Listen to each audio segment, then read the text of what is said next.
ఎంత చిత్రంగా జరిగిందో చూడండి. ఆ అడవి పంది సంహారం ఏకకాలమునందు ఇలా వెళ్ళేంతే. రెండు బయటకు వచ్చేసి అడవి పంది చచ్చిపోయింది. నేను వేసిన బాణానికి చచ్చిపోయిందంటే అది అర్జునుడు, మా నాయకుడు వేసిన బాణానికి చచ్చిపోయింది, ఇదిగో బాణం పట్టుకెళ్తున్నానంటాడు కిరాతుడు. అంటే ఇద్దరి మధ్య వాదన పెరిగింది. వాదన పెరిగి అంత గొప్పవాడైతే అంత మొనగాడైతే రమ్మణ యుద్ధానికి చూస్తానన్నాడు అర్జునుడు. ఇప్పుడు వచ్చేసింది నోటి వెంట ఈ మాట. ఈ మాట కోసమే పెద్ద ఆయన ఎదురు చూస్తున్నాడు. గభాల దూకాడు, కొండ మించి దూకి దగ్గరికి వచ్చాడు. ఎంత వేషం కట్టాడు అనుకుంటున్నారు?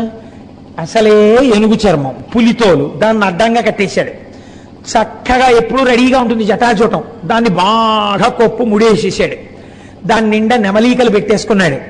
వెనకాతల ఓ కొయ్య ఆ బాణములు పెట్టుకునడానికి ఉండేటటువంటి ఆ పరికరాన్ని ఏర్పాటు చేసుకున్నాడు. అందులో కొన్ని బాణాలు ఎట్టుకున్నాడు. వెనకాతల ఆటవికులు